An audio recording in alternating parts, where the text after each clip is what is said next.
Hej. Vi har fået den geniale opgave, at vi skal lave en opgave om vulkaner. Så nu vil vi gerne vise en lille video om, hvad der sker, når en vulkan går i udbrud.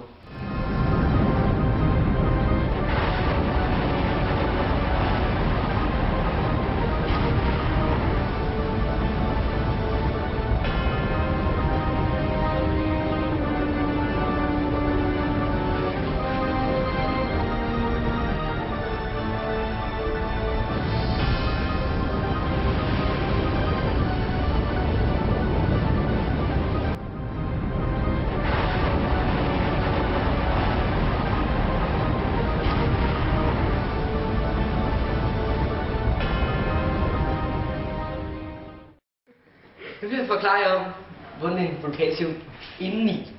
Altså, I kan se noget på billedet her. Nummer 1, det er et magmakammer. Nummer 2, det er oprindelige bjergearter. Nummer 3, det er en pibe. Og nummer 4, det er oprindeligt terræn. Og nummer 5, det er en lagparallel gang. Og nummer 6, det er en sidepibe. Og nummer 7, det er en askelag udspydet af vulkanen. Nummer 8, det er en side. Og nummer 9, det er lavalag udspydet af vulkanen. Nummer 10, det er en hals. Nummer 11, det er en parasitisk kejle. Og nummer 12, det er en lavastrøm.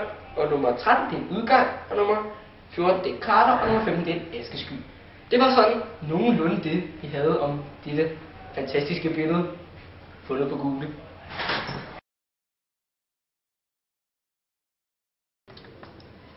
Nu vil jeg sådan fortælle jer det generelle om vulkaner og hotspots og alt det der spændende om vulkaner.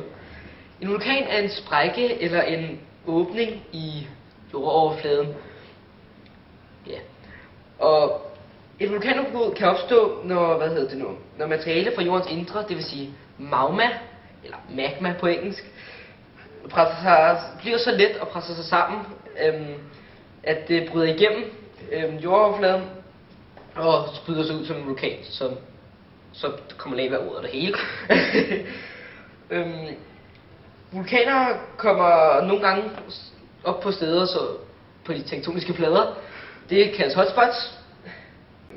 Her stiger magma op af ukendte grunde op gennem pladen og danner en vulkan. Et hotspot er stationært, hvilket betyder, at efterhånden som den tektoniske plade flytter sig, vil der blive dannet nye vulkaner.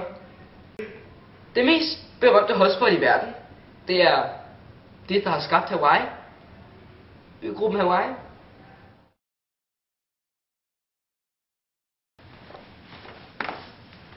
Det var så alt, vi havde for denne gang i Vild med Vulkaner.